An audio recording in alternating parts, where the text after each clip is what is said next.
It can't be that bad, oh, it can't be that bad, oh, it can't be that bad, oh, it can't be that bad, oh, it can't be that bad. It just go like falling in love with Jesus. And it's just, bruh, that song just been stuck in my head. I can't even get it out. And it's like, that's good though. I love my God. Yeah, man. I mean, gospel music. Come on. Gospel music has some of the, I'm sure you've heard Simon even play some gospel chords on the keys.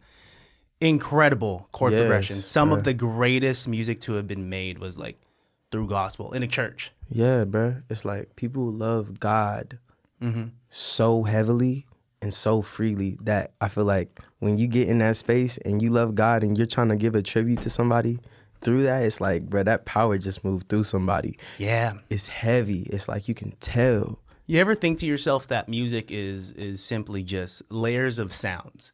Right.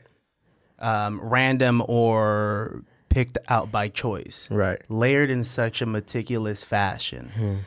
And what that does to us as these animals, we're just these fucking meat pockets, bro. Yo, what? That was a crazy split. Go ahead. We hear these things and it induces emotion within us. Right. Changes the course of our days. Right. Weeks, months, our lives. Fact.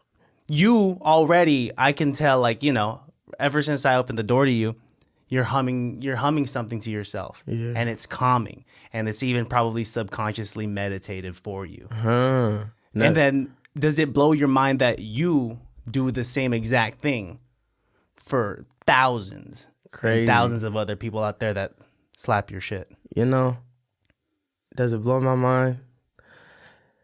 I haven't thought about it. I've never thought about it like that. That's a very good question. In this moment, yeah. It's wild to think that, you know, that I could go from writing a rap just because I don't even know the reason why I even started. I just remember doing it and feeling so good. And to be able to go from that to making a project and then putting it out and thousands of people hearing this, like, insane. I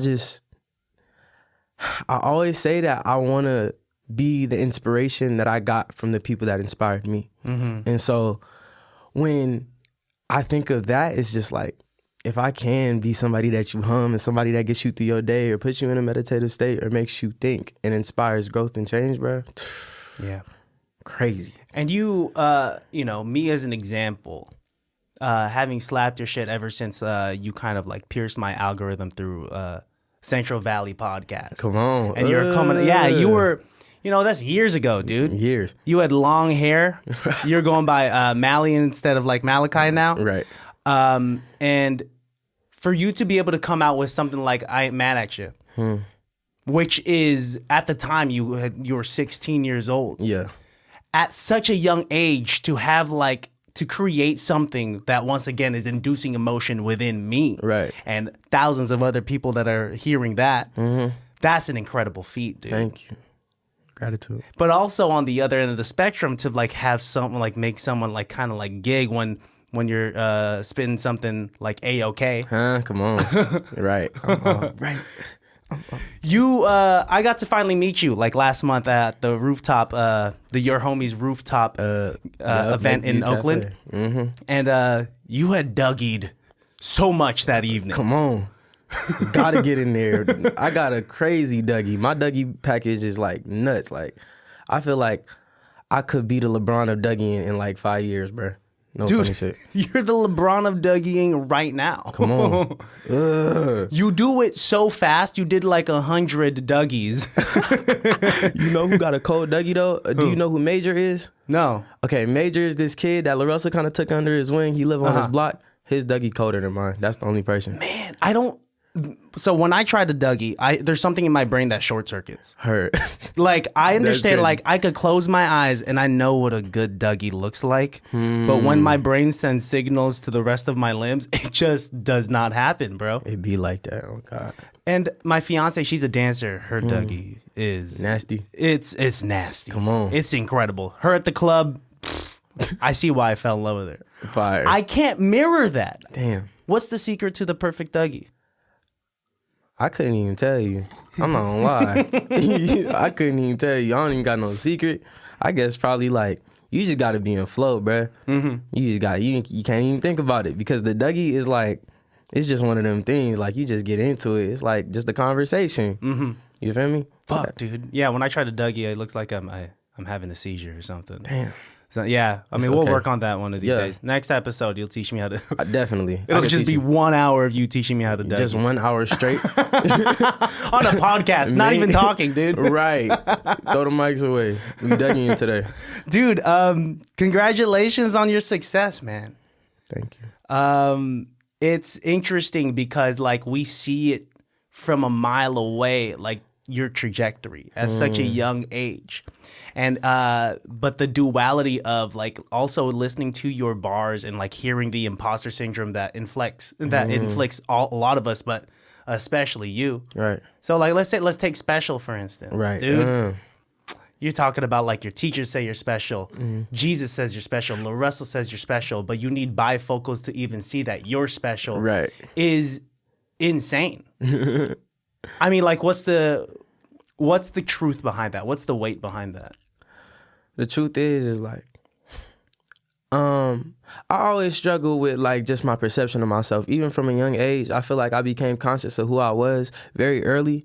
Just due to, when you a nigga and you go out with your cousins, you gonna get roasted, you gonna get this, that, and the third. And that kind of forced me to really think about what they were saying. And they said it as jokes, but I took it and I was like, damn. And I started looking at myself and inspecting myself. And now I'm aware of what I am and what I look like and how I feel. And through that, it just kind of trickled into everything else I feel. I feel that sometimes I just feel inadequate. And it is not a real reason for it. But it's just like, damn, but I'm not this and I'm not this. Because, comparison is the thief of joy. But I feel like just learning to be myself and be present in who I am has allowed me to feel a bit more special and understand like that I am special and that my mom wasn't lying and my dad wasn't lying. God's not lying. Like I'm special in the way that everybody else is special because everybody has a light. I'm just walking in mine. Yeah. Damn. That's beautiful. And I think, I have a lot of creatives and artists that tune into this podcast. So I think that everyone needs to hear that. Heard. At whatever stage of talent and your creative journey that you're on, someone needs to hear that, dude. Yeah. Because, I don't know, before I hit record, we were just saying like 5 times a day, it'll hit. It'll be like, why am I doing this? Why? Bottom line, you love it. That's why. Love it, yeah. That's why we do it, If you don't love it, then why are we doing it? Yeah. It's crazy because like it's so obvious that you love this. And it's so, I'm an empath and I really feel it like when because a lot of why I think you're so dope at what you do is that there's so much emotion tapped into your writing, into your delivery, into your raps. Thank you. For example, like your freestyle bars on I-95. Yeah. Y'all couldn't apply me, so knew I was going. You can see, smell, feel the greatness punching and poking. They'll take you right to hell, be cautious to where you going. Either jump off that cliff and spend life never knowing. That's about fucking incredible, Thank dude. you. Like you are in the flow state for like 2 minutes straight. Come on. And it's you do this kind of gesture with your hands, like when you're really feeling it. Because you're getting in there. Yeah. And there's this point where you even stand up. Right. What's flow state look like to you? What's it feel like to you? Because your eyes are closed. What are you experiencing that? Can you break that down? Crazy. I actually wrote something else to that beat. And at the start of it, you could hear me say, well, fuck it. Because I was like, damn, this one's too fast for that. I got to write something else. I wrote something. I was walking up and down the street practicing it. And I was like, I tried to go into it. And I was like, it's not going to work. What you going to do? And in that moment, I decided. And it's like, even that was the flow. Wow. Just like, that's crazy though. Like, having my eyes closed when I rap, bro, it feels like genuine focus. Like I'm visualizing the words and what I mean sometimes. Because I can get caught up in like what I'm doing sometimes and just like flow, but I'm not paying attention to what it is. Like I'm not paying attention to the words, so I'm not giving it as much meaning. In that moment, it was more of like I'm actually focusing on the words and I'm like, I'm really saying what I feel, and the tone and the gestures is like, all of that is what I felt. And I feel like I got to express that very well through that moment, bro. And shout out LaRussell for me, always giving me that space and that energy and encouraging me to be the best at what I'm doing. Yeah. You know? But yeah, it was just, I don't know, emotion, raw emotion. Yeah. And it's evident that you feel every single word of it kind of flowing through you. It's dope what LaRussell does with anyone that's performing alongside him, right? Yeah. Be it the pergola, be it on stage, right? He does this thing where he goes up to whoever and he like lifts their shirt. Yeah. Or he puts his hand on their shoulder. Yeah. And he's done that with you so many times. Right. And I can't imagine, like, that kind of hype man. Yeah. Is what's needed for everyone to be able to unlock that extra level. Come on. To I don't know, to be the best that they can be at the craft that they're doing, right? Right. That's like, bruh, and that's existed in so many forms in my journey, bruh. Like, we started with my dad being that. Like, if you go back, you can see, like, my dad yelling, for a camera shaking, he can't record nothing, but he like, it's Mally, but he was that hype, and he was that, energized, bruh. And it's like, that's always existed for me. I'm grateful to have had mentors throughout every step of my journey, because it's like, bruh, that is always necessary. Yeah. That like, yeah, nigga, keep going. And that's what I want to be for my friends, bro. Like, oh God. Because some people that have that base talent don't have those kind of resources. Can you imagine? Some kid right now who's also starting to rap at 12 years old like you did. Right. It could be in the room, writing the dopest shit, writing the dopest bars. Right. But it might not leave that room because they don't have the...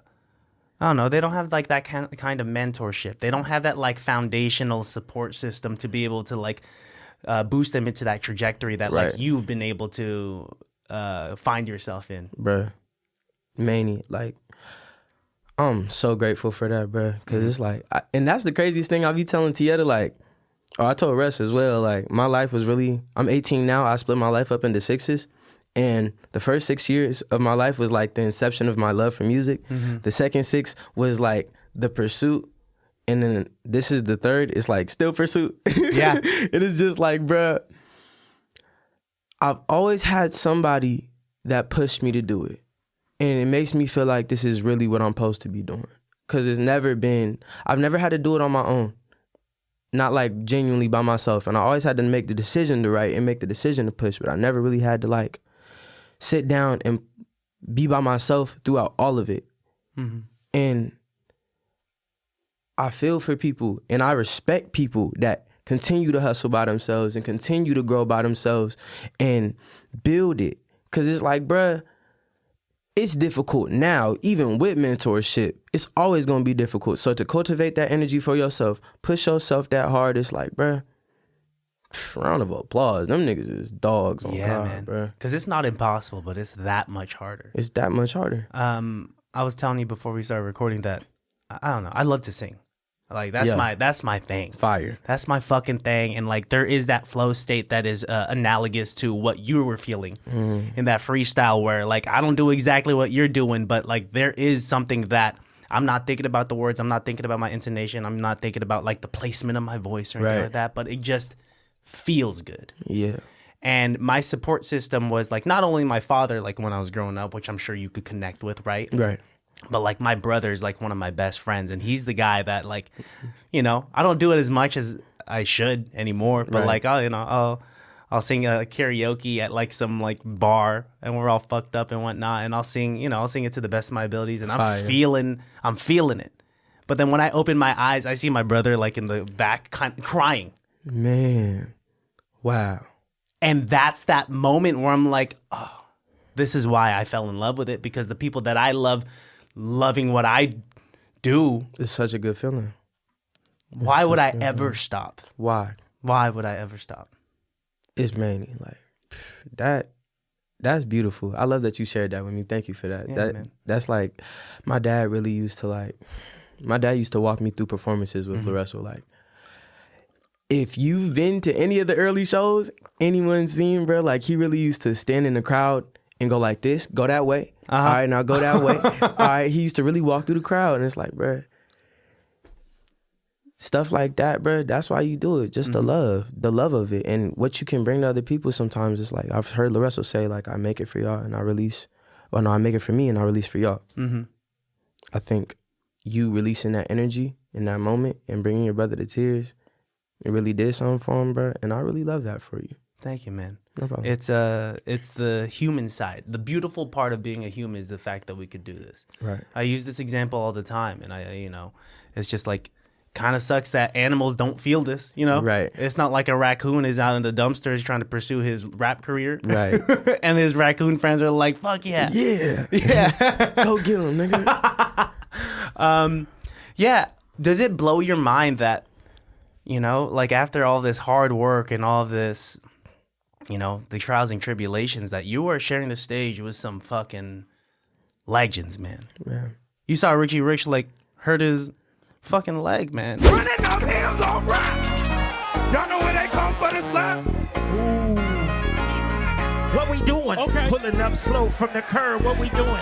Y'all make some noise for Richie Rich. Bro, Your face is caught on camera. You know what's fucked up is it's damn near my fault. What you mean? Like, I got on stage and I had stopped rapping and he got on. When I looked back, I seen him and I got hella excited. And I shook his hand and I was dapping him up and I was jumping. And then he caved and I was like, whoa, what the fuck? He just fell. I laughed first because it was like, just, you feel me? It's funny. Yeah. And I looked at his knee. I'm like, what the fuck? Like, if you look back, bro, I was really tripping.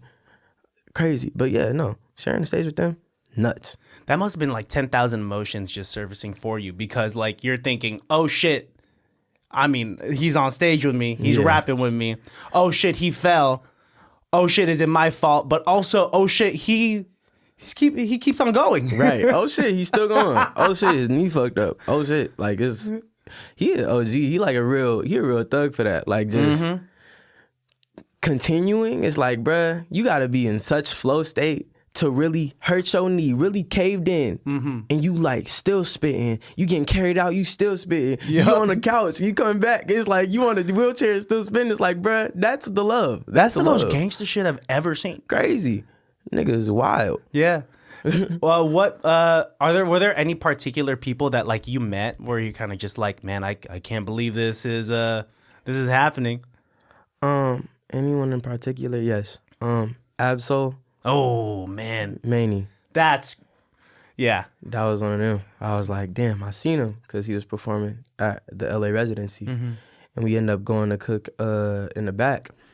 And I wanted to rap with him. I wanted to rap for him, but in my head, I was like, bro, there's never that space. Like, you never really got to do that. It'll pop up if it's supposed to. That opportunity will show itself, and it did, because the beat ended up being made, and I ended up popping in the booth with Russ and him, and just like. Him dapping me up, giving me my props and shit is just like, what? From one of these legends, man. Legend. Last time I saw Absol live, he was at this music festival, and it was like TDE was performing. Yep, and they all hopped on, and it was like from a big distance, and so like to see that he was so close to home, right? Like it's pretty many. Yeah, it's definitely wild. Yeah, and in those situations, like it must be so dope, like to be able to rap for these people that you looked up to coming up, right? Yeah, like it definitely is, like, or even just meeting Snoop Dogg, even not rapping sometimes, because like you can have 1,000 raps in your phone, you still got to learn when to step back, you know? Yeah. Learning to step up is just as important as learning to step back. Yeah. And so like even just being in the room with them, it's like, nigga, there's only so many people in the world that can say they met Snoop Dogg. Right? And it's like documented, bro. It's documented. It's so crazy because an absolute legend, and like to show that like these things are actually possible, right? Yeah. I don't know. It's cool to just like witness your journey, man, and witness the growth. Thank you. Another thing that I want to shout out is the cypher you did on Thizzler with on Bar Wars. Oh yeah. And like to follow Frack. After Frack had he had some bars on that. He be putting them together. On God, he like really surgical with what he do. Really surgical, and then like you to kill it after that too, man. Thank you. And to after Homeboy mispronounced your name too. Come on, like, bro.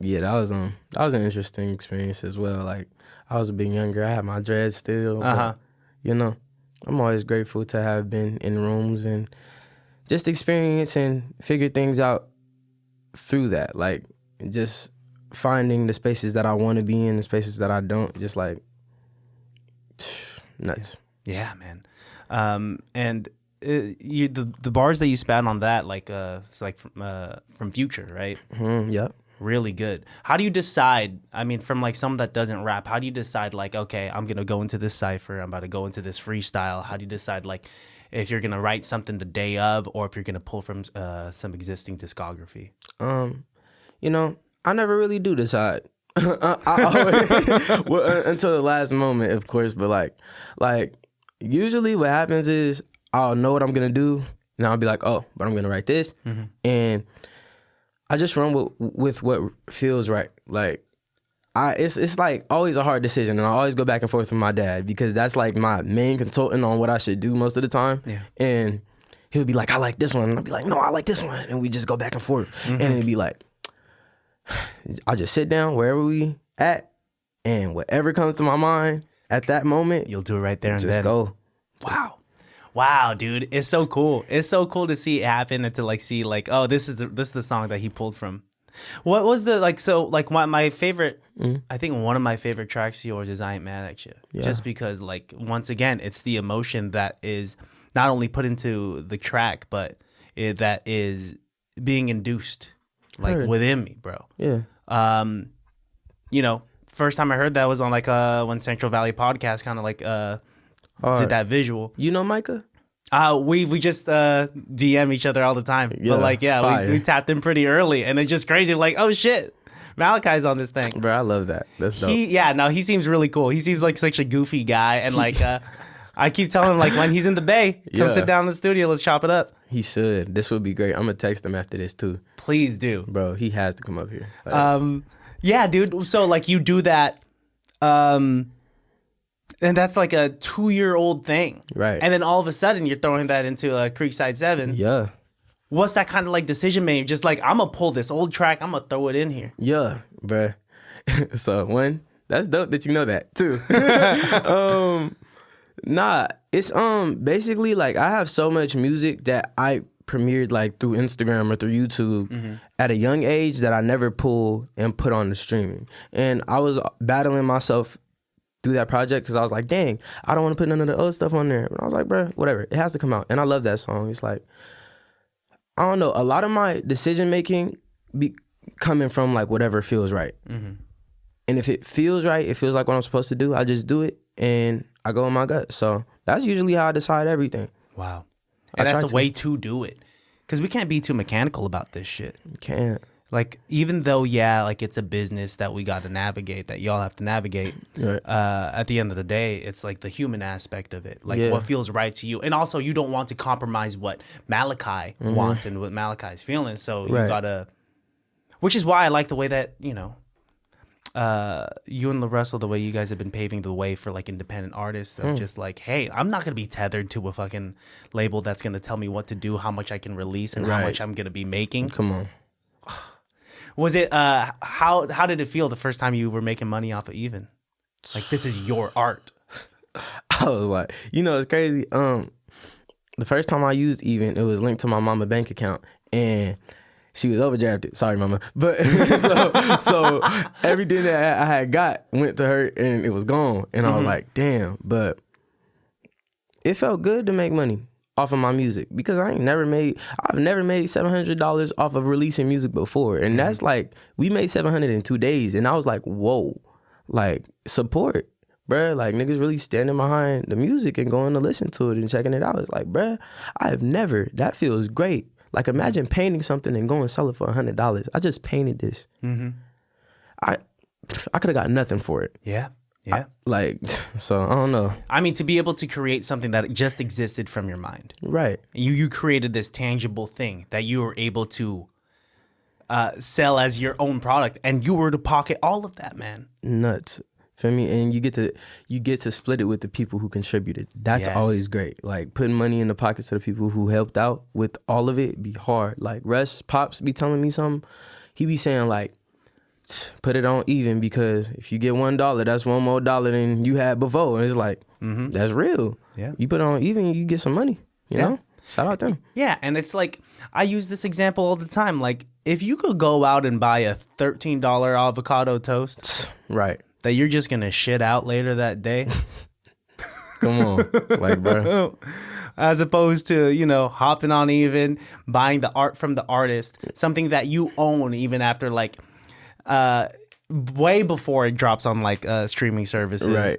And to just say that you supported the artist for something that you really wanted. Yeah. That's way better than an avocado toast. Yeah, it is. It is. You know, it's not always like instant gratification that matters. I think that doing stuff like that, like, it's just better because you get to really sit with it, and that lives forever. The avocado toast ain't gonna live forever. You could always say like, I got this from this person, and I invested in their career and their journey. You feel me? There's like so much beauty in that, I think. Yeah. Wow. Was it interesting, like having gained some like traction and popularity at such a young age, like to go and then to just go back to like school? You know, they always treated me regular. I mean, you know, you get your Ismailis and you know, you feel me? Everybody gonna joke and whatnot.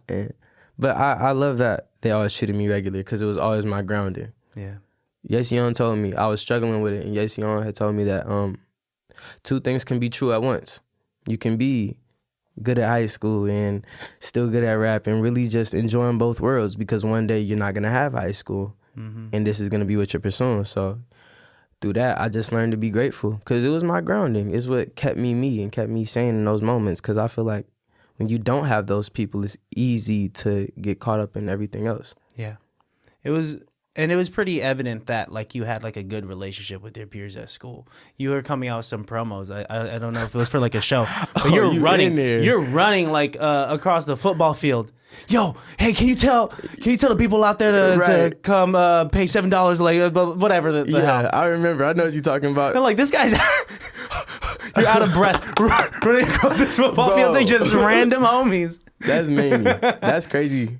Yeah, on God. Yeah, them was my dogs, you know.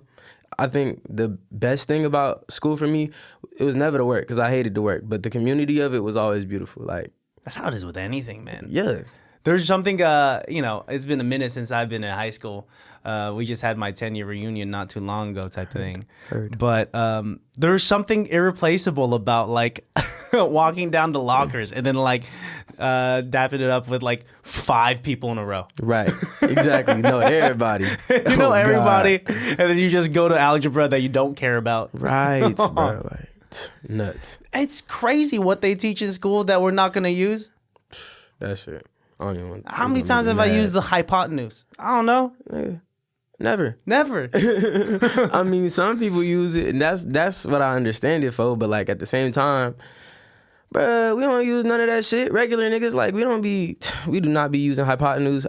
You know what? Square root is useful, so I ain't gonna say that. Every now and then, Every now and then you can use it. It's like, but that's the thing. It's like it just depends on where you apply it at. It's like all knowledge. It's like they just gave you the shit that they felt like was, I guess, important. But also, why are we like writing down every single equation and like doing it from the very beginning when we got calculators and computers now? Man, I like handwork most of the time because I don't like having to sit and look at the computer. But we like came up in different generations. Like that was your irritating thing that you had to do. Mine was like hella assignments in Google Classroom. Like, bruh, I've noticed that through through computers and shit, teachers don't really have to teach anymore. What do they do? So what's your teachers doing? Bro, they can literally drop a Google Classroom assignment, drop like somebody teaching the lesson that they're supposed to teach. Stop. For real, this happens. And and then they'll be good, and that's your assignment for the day. And they won't do anything. They can sit at their desk and draft up the next 5 assignments. And it's like, bruh, you lose so much connection through that process because I loved the teachers that sat me down and told me write this and explained to me why this made sense.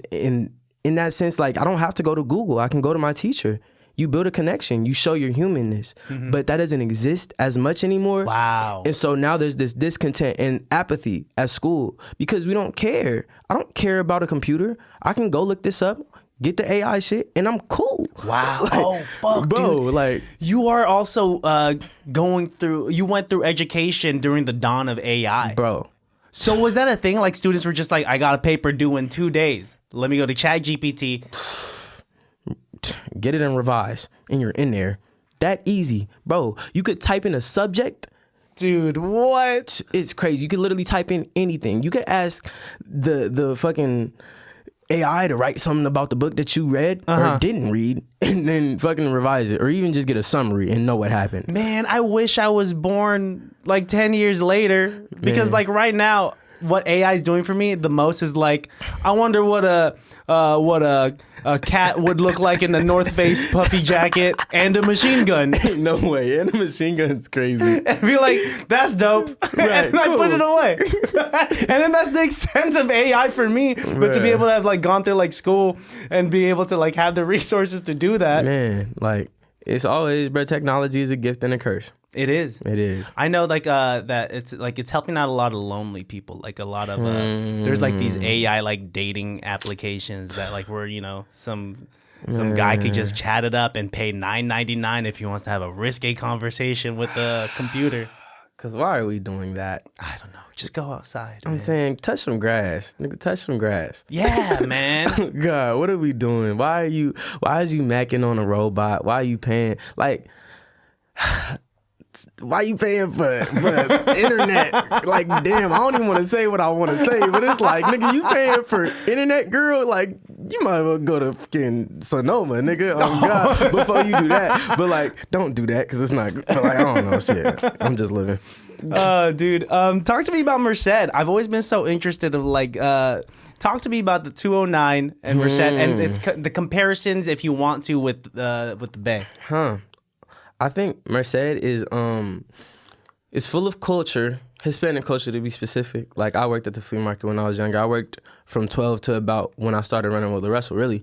And I've been able to like really receive their culture and see what it is and like how beautiful it is. I love Hispanic culture, bro. I really think it's beautiful. Like, for me to go to the flea market and be like a young kid and have to learn Spanish, and even like have people running up to me like when I come there, like hollering at me. Like, I got this lady, I be calling her abuelita, I'm not gonna lie, because that's my dog, bro. Like, she really cool. She made me speak Spanish one time, bro, and ever since then I've just been really cool with her. Or this one dude, he be like, "What's up, brother?" And then he'd be like, he used to call me Negrito and all this shit. And it's like, bro, what? And that's my nigga too. Like, that's my dog. And like, I think also Merced, but at the same time, like, we have like a bit of a job of my culture, like African culture or black culture. It's like only because we have like such a small portion of Merced ourselves. Like, the last consensus that I looked at said that it was 57% Hispanic, like 20-something% white, and then it was a Hmong, to be specific, and then it was us at like 4.6, and that gave us about 4,000 of us out of like 100,000. Wow. And I don't know if exactly that now, because I be seeing so many black people, but at the same time, it's like, if you look at how many black people and Hispanic people, is like way different. And it's like, bruh, but I want to change that. I want to like bring more culture to us. I feel like I can. So it's like, it's just beautiful. I love Merced. I love Merced with all my heart. Shout out 209, feel me? Shout out Merced High, Atwater, Buhack, you feel me? Ooh, Cougars, can't leave them out, you feel me? Everybody. That's where you were born and raised. Born and raised. Man. And that's how, what, like 3 hours out from here or something like that? Yeah, about. Damn, dude. Yeah, I got some like homies. Like, I got a homie that has like a towing business in the 209. So he tells me about the interesting people that he has to like tow out there. Right. But yeah, I mean, I grew up in Pittsburgh, Antioch type thing. Hella Filipinos there, hella Latinos there. Right. Like, Mexican people tend to love my people, and my people tend to love Mexican people. Right. I mean, like they call Filipinos the Mexicans of Asia. That's crazy. Right? What inspires that? I think, well, first of all, like we share a lot of like the base language because both Mexico and the Philippines were invaded by Spain. Heard. So now we're all just saying basura and cuchara. Basura. We share that kind of language. Cool. But yeah, dude, we very much like Mexicans. We're also fit in 20 people in one household. Come on. Right. We also don't use condoms apparently and just have 10 babies. Okay. Yeah. Okay. So I was like, damn. You're waiting where it was going. Yeah, I was like, damn, where that's going? That's interesting. I ain't heard that one. Yeah. No. Yeah, dude. No, but it's a beautiful culture. Yes, I love lovely. being brown, dude. Come on. Something beautiful about it. And I moved to Benicia. Are you familiar with Benicia? It's right next door to Vallejo. Yeah. Hella white people. Really? Hella white people. Damn. I'll walk around. They'd be like, they thought I was born in the Philippines. Over there. Yeah. Man, it's always different to be the minority where you're at, bro. Like that always gives you like a sense of like, it feels way different than when you're not the minority. Like a friend of mine told me a story about like, just her friend like going and being in Jamaica. It was Jamaica, and it was her white friend, and she was like, "Damn, I really feel like I feel outnumbered. I really feel like kind of small here." It's like, bruh, yeah, Yeah, that's how it is. oh God, Dude, it's I had my brother's ex-wife, she's from the Netherlands. And she's Turkish. And like I don't know what their demographic is there. But when she came here, when she came to like California, Right. she says she had never really seen a black person. wow, That fucking blows my mind, Manny, right? Because I mean, we're here in this hub that is California, so we're seeing all colors of the rainbow, you know. yeah, I don't know why I said it like that. Like we're a bunch of Skittles or something. go ahead. But yeah, that does blow my mind, man. What are some things about the Bay Area that like you've fallen in love with? I love the community out here as well. I really enjoy that. I enjoy the culture. I think like that's really like, I feel like the culture has freed me kind of. Like I learned how to like damn near dance and do what I like to do just through being around people from here. I think it's dope that you guys have like your own set of rappers and your own set of dance moves and your own set of damn near everything that's like, damn, like that's hella cool. I love that energy of like, and then it's a hustle place. Like nigga, it's hella hustlers out here. Everybody trying to do something. Love that. Yeah, whether or not like you're collaborative or competitive, it's going to bring out the best in the artists. Fact. You know, I mean, hopefully it's the collaborative aspect and the competition's healthy. You know, Yeah. Like if that person's killing it, I want that makes me want to be better type of thing. Yeah, fire. How did what's the origin story of like how Good Company and LaRussell like tapped in with you or vice versa? Love telling this story because it's so fucking crazy.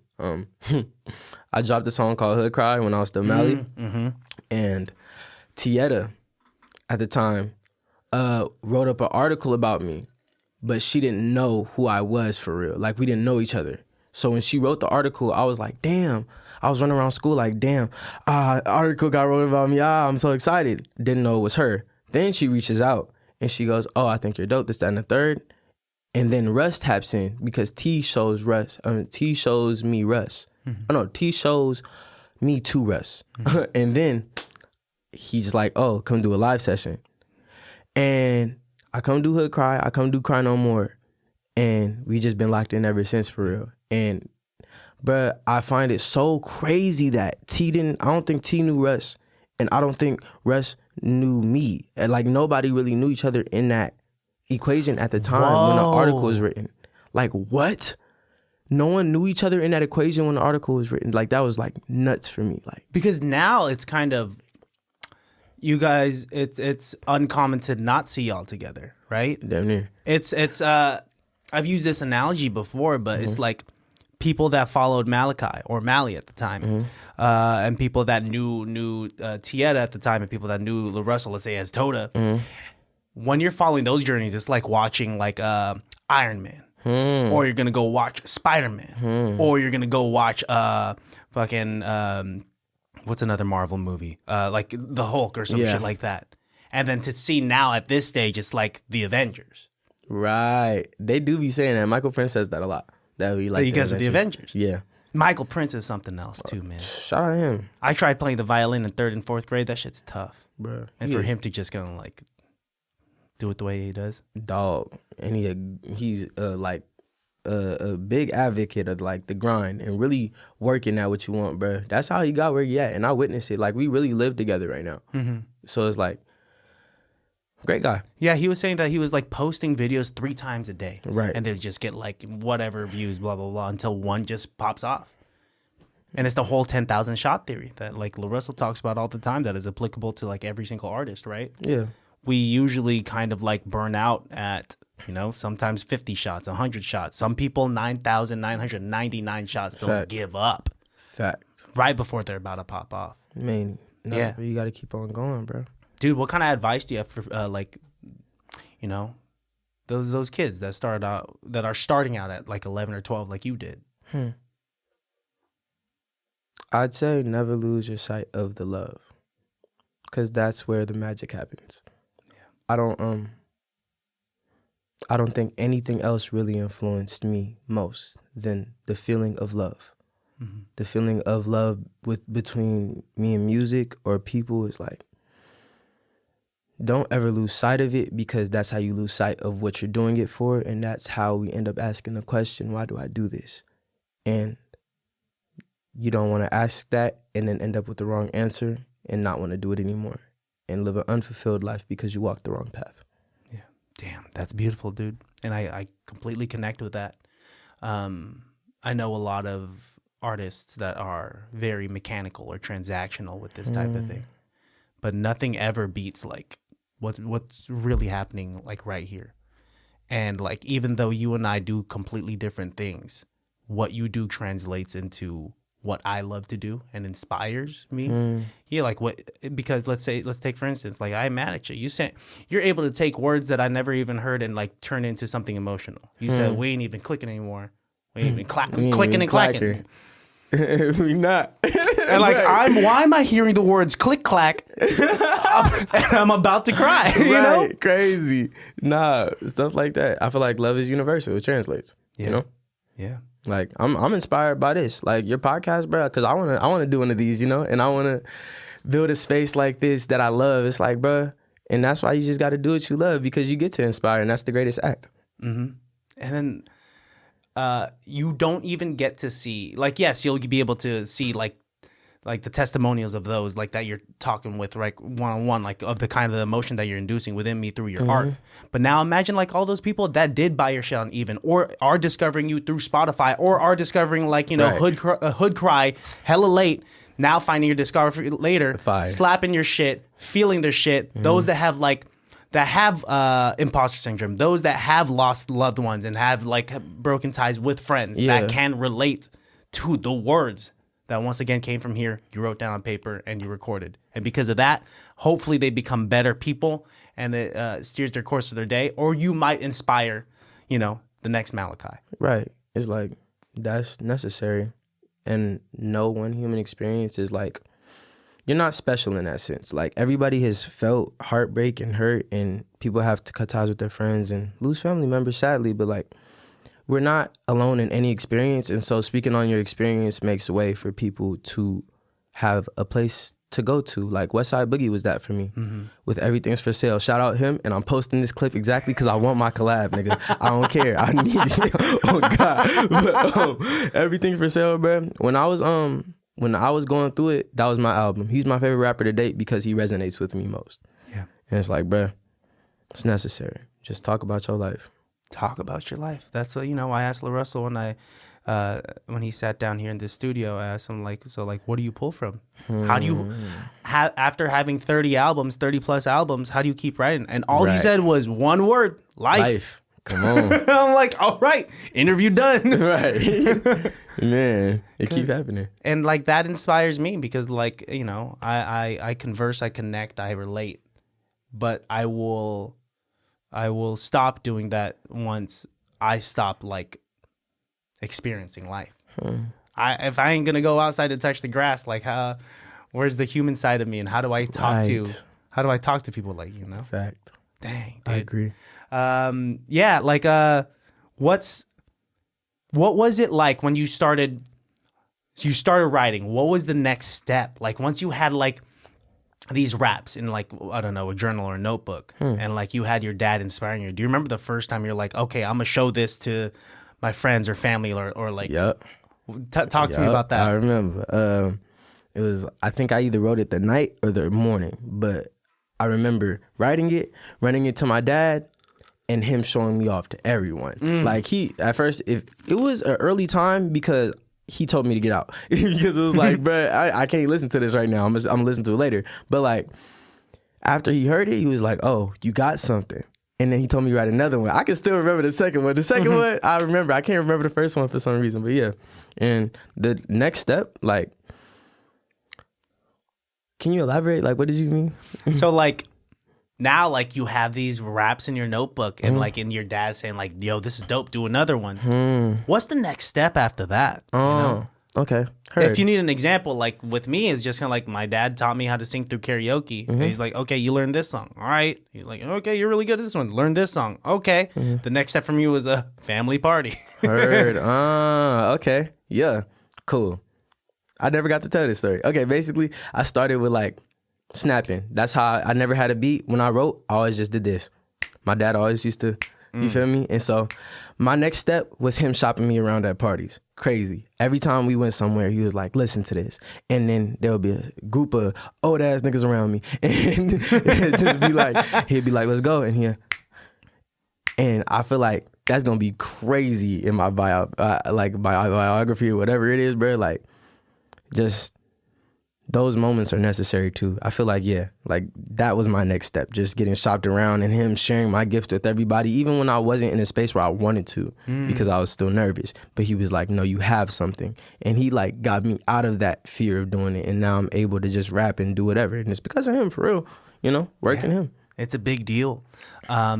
They say like the proteins in your DNA, like it does alter in uncomfortable situations. So you literally change when you are thrown in these situations. Right. And like, so when you do it again, you're better prepped. And do you remember like that feeling of being nervous? That feeling when the nerves go away and it turns into like fucking dopamine? Yeah.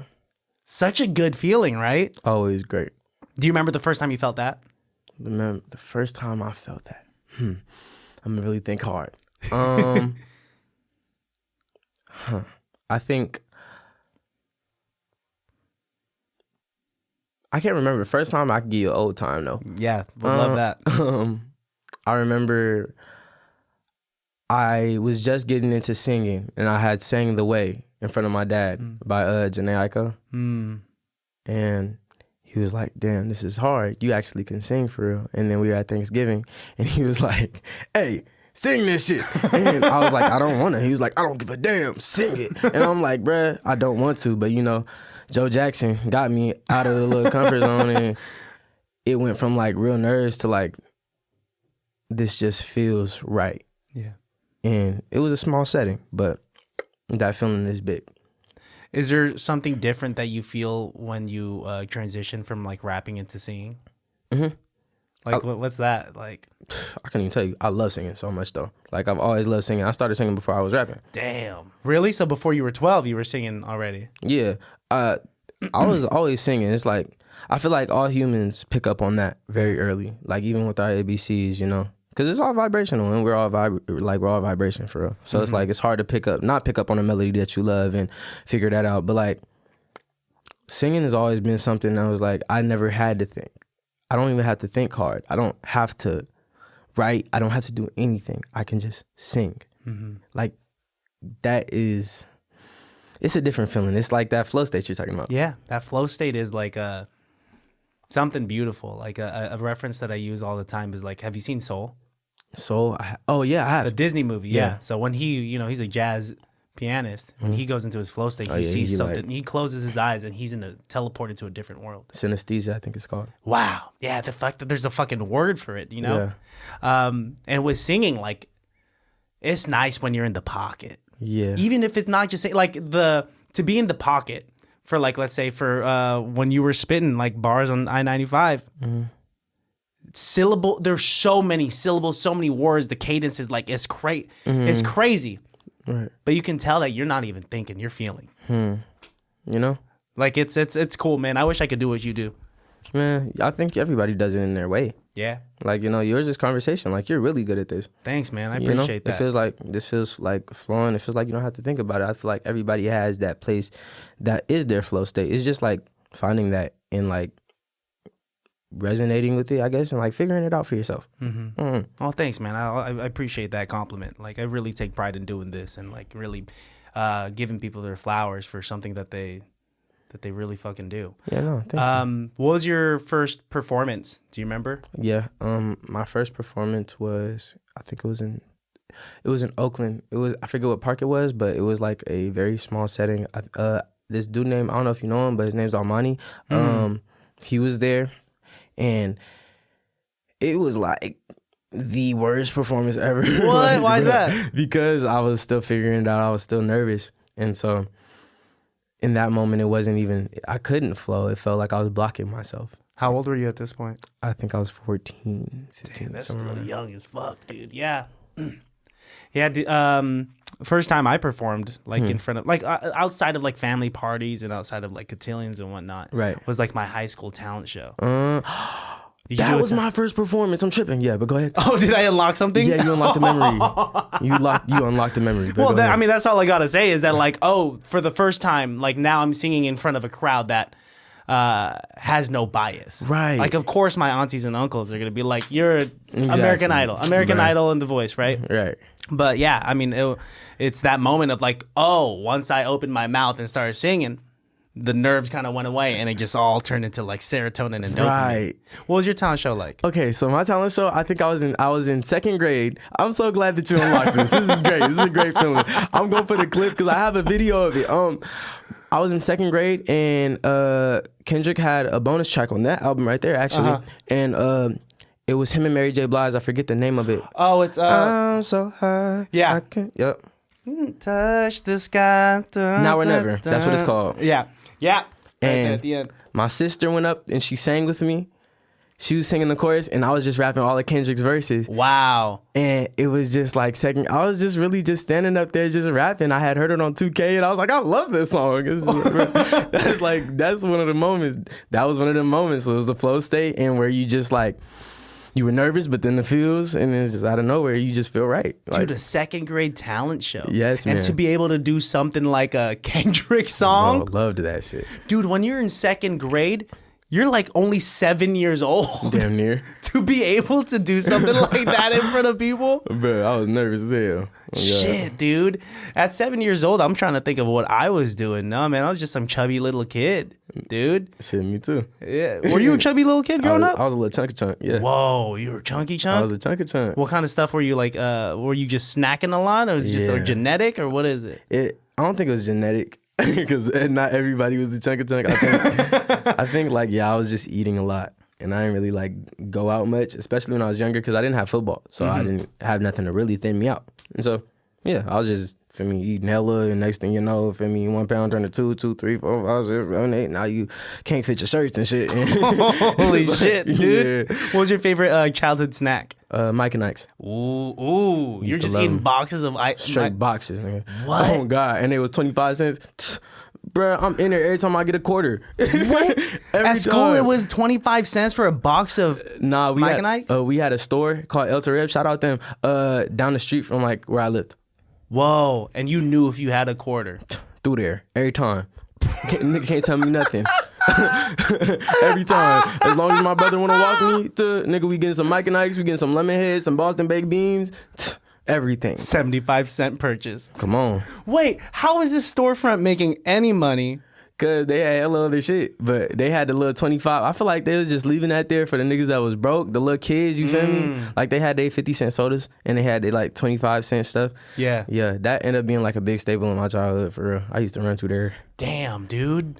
That's crazy. You and I would have gone along. Come on. For like, for about 50 cents, I would be able to get like a bag of corn nuts. Fire. You know, like ranch corn nuts. Yeah. And I was such a fat ass that I would like cut the top off and I would eat the entire thing in one bite.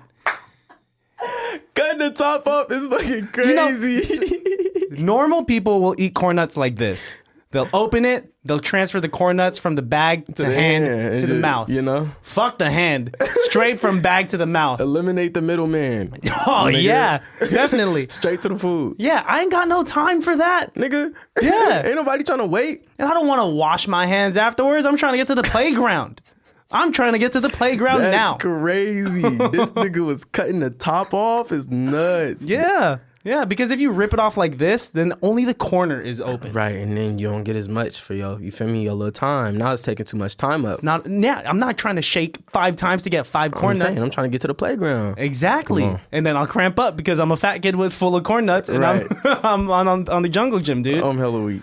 I used to take string cheese, right? Mm-hmm. I used to line 3 or 4 string cheeses on a plate. Oh, you're surgical. Go ahead. Put it in the microwave. Okay. What was we 45 doing? seconds. Yeah. Melts it perfectly where the edge is kind of crisp at the bottom. Come on. So you kind of need a fork to kind of lever it off. Right. But before I even did that, Tapatio. What am I doing, dude? what am I doing? but that's that shit. Like when you younger and you bored, especially when you a chunky kid, you really just making stuff. Like, bruh, I used to like put bologna in the microwave and put a little cheese on it. You feel me? Matter of fact, skip that. I used to make butter jelly sandwiches. Straight butter. Wait, butter. So bread, butter, and jelly. So not even peanut. Where's the peanut in the butter? Just butter. Just butter. And I used to walk to school eating them. That's why I was chunky like that. I used to just do shit. Like, what are we doing? Why are you eating a butter jelly sandwich? You used to walk to school. So this would even make it to school. No. Hell nah.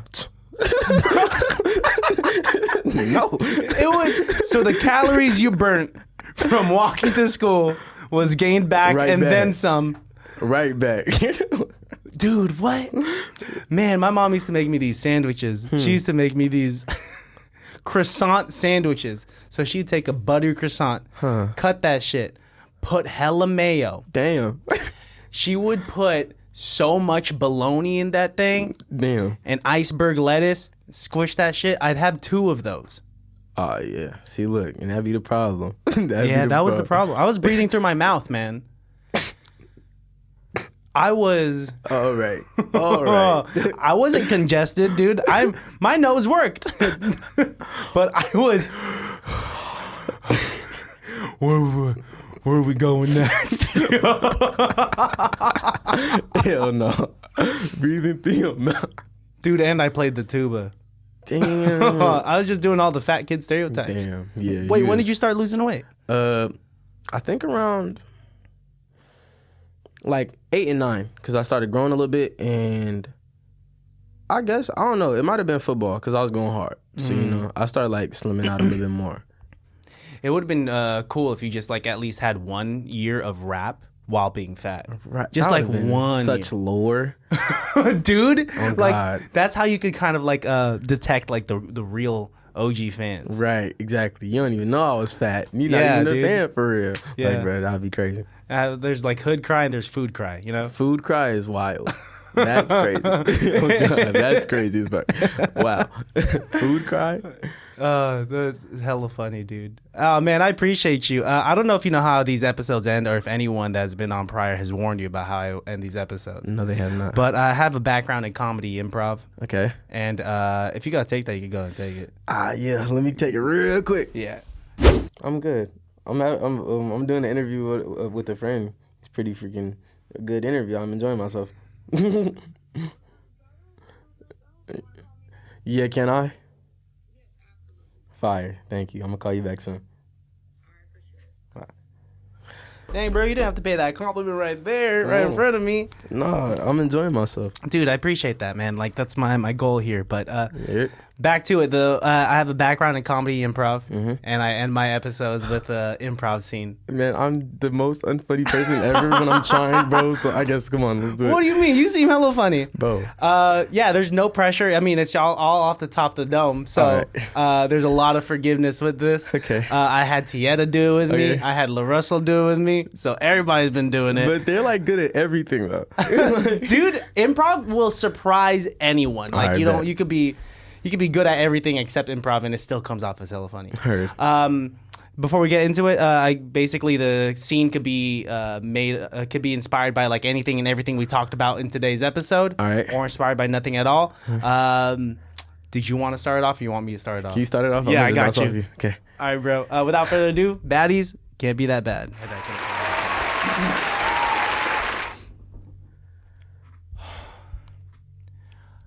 All right. It's Wednesday. Malachi and you and I agreed that we're going to switch lunches. So let's just go ahead and list what we got, and let's agree on what we'll change. All right. Okay, so right now I got ranch corn nuts. Oh, ranch corn. I got lemon heads in here. Okay, I love that you. It's so cool being friends with the foreign exchange student. Yeah. You know, it's all right. You know. Yeah. How do you say corn nuts? Corn nuts. Can you say it one more time? No. Nar. Okay. All right. I have string cheese. Oh, you have string cheese. I have Mike and Ike's in here too as well. Oh, the 25-cent Mike and Ike's from the corner store. The 25 one. Yeah. Yeah. Okay. All right. I got like those double cheeseburger sandwiches in the plastic bag that you microwave. Heard. No, I got my mom put Vaseline in my box on accident, so I don't know. What did she think that was spread or something? Yeah, it probably. I don't know what I'm gonna do with that, but you don't. Okay, yeah, you should probably like not have that near your food. That's a weird thing. I don't want that. No, I was gonna eat a spoonful, but a spoonful of Vaseline. Yeah, no, you don't like the way it smells, no?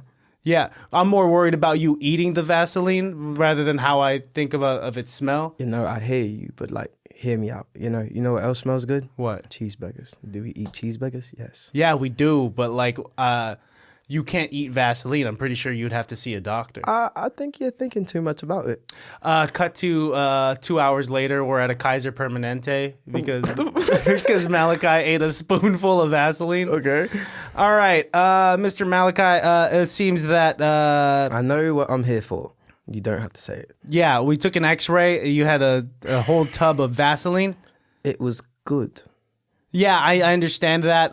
You're just supposed to apply it to dry areas, to lips or scars and whatnot. Who's to say my stomach wasn't dry? Like, who's to say that the inside wasn't dry? You don't know that. Probably doctors, and I don't think the inside of your stomach is dry because there's stomach acid and there's fluids constantly flowing through it. I'm not regular. I don't have stomach acid. You're not regular? What do you mean? That's if you don't have stomach acid, you can't break down any food. I use the Vaseline for that usually. I mean, we also see in your x-ray that you have 3 melted string cheeses, you have a bag of ranch corn nuts, you have a double cheeseburger. Why up in there. You're in my business right now? I don't like because that. we're Kaiser Permanente. We have to be... I don't give it... Fuck Kaiser Permanente. All right, fuck Kaiser Permanente. We're removing you from your benefits. It's fine. Cut to my Strange Addictions on MTV or VH1. Okay. A year later, Malachi's popping off because of that. Right now, we are interviewing Malachi from I thought it said Merced. It's actually from London. Please. Is where he's from. Please. So it says here that you're addicted to eating Vaseline. I wouldn't say it's an addiction. I just like, do you like sandwiches? I love sandwiches. I love eating Vaseline. It's not an addiction. Big difference. First of all, don't ever be a lawyer because you're not good at convincing people. Sandwiches are way different than I don't Vaseline. agree. That's subjective. It's objective. I'm pretty sure we could define what is edible and non-edible. I don't agree. I just think Vaseline is good. Like, you know what else is good? Have you ever had mayo? Love mayo. All right, mustard. Love mustard. Even barbecue.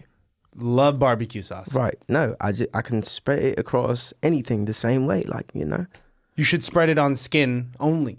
Yeah, like chicken skin. No, that's...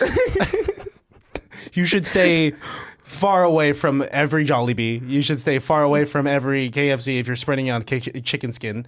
It's not really good. We're worried about your health. You know, I'm living and breathing, huh? Cut to a year later, we're on set, we're shooting a commercial where Malachi is selling his own edible Vaseline. His own Tabasco flavored edible Vaseline. Tabasco flavored is crazy. Go ahead. All right. Don't know how this happened, but Malachi, that's your camera right there. If you could go ahead and just hello. Do you like mayo, barbecue, mustard? Well, here's a new one. We have Tabasco flavored Vaseline. You can put it on your skin. You can put it on your food. Whatever you would like to do. You know, we love getting people right. You know, and I feel like the best way to go about it is putting on some chicken. You know, handling your business as you should. You know, you can get your skin clear and right with it as well. So you just pop out. Do what you do. A year later, there's a lawsuit. Lawsuit is fucking 50 people across the U.S. have died because they had this edible Tabasco Vaseline. Yeah, Malachi, we're gonna have to take your shit off the market. Why would you do that? People have died. People have died. Don't act like it's all over the news. No, and you're just discovering this now. From what? Your Vaseline. What Vaseline? You're gaslighting me. What? I don't know what gaslighting means. I know you're from a different country, but I know you know what gaslighting means. No, you know, I don't even use Vaseline. It's the craziest thing. That's the most common misconception out of this whole thing. I don't use it. I don't even know how to spell Vaseline. I can't even say it. I can't finish it. You said it 5 times in the past. End scene. Dude, good shit. What you mean? You ain't funny. Man, thank you. That was fun. Have you done improv before? Nah, I mean, like, funny shit with my sisters and stuff, but like never. That's basically what improv is, dude. Right. It's kind of like just happens with life type of thing. Cool. Good stuff, dude. Thank you. Yeah, man. For my listeners out there, don't eat Vaseline. What happened in your brain to say that you had Vaseline in your lunchbox? I don't know, man. I can't even tell you. I was just brainstorming. Dude, thank you for coming through. I deeply appreciate it. Yeah, no, I appreciate you having me. This is so much fun, man. Yeah, this is great. Before we get out of here, please look into the barrel of your camera right here and leave. Or tell my listeners where they can find you, what they have to look forward to. Fire. Well, you can find me on Spotify and everything else is like Malachi, but in all caps, except Instagram. I'm like MAL4CHII. I think I'm going to change that because it's kind of hard to explain on stage. What else? Oh, you should be looking forward to a project of my own. I'm releasing a song called Change Time in like 4 days. And I got EP with Shantae coming out. I got some shit with Simon coming out, you feel me? Shout out Phone Late. Watch out for that. And you should also be looking out for the next time I come up on here because this is great. I really enjoyed myself, bro. On God. Dude, I appreciate that so much. You're welcome here whenever, bro. Come on. Yeah. And then next time, we'll just keep shooting the shit, dude. Yes, sir. Now that we got to know each other, it'll be less interviewee. It'll be just like, all right, fire. What'd you have for lunch today? Vaseline. Dude, it would be crazy if you actually built up a Vaseline addiction over the next few years. Right, that would be nuts. Yeah. And then one last thing, once again, look into the barrel of your camera. Leave my listeners with a phrase, a saying, an anecdote, anything that they could go about their day with that reminds them that it can't be that bad. Some anecdote, a phrase, or something that reminds you that it can't be that bad.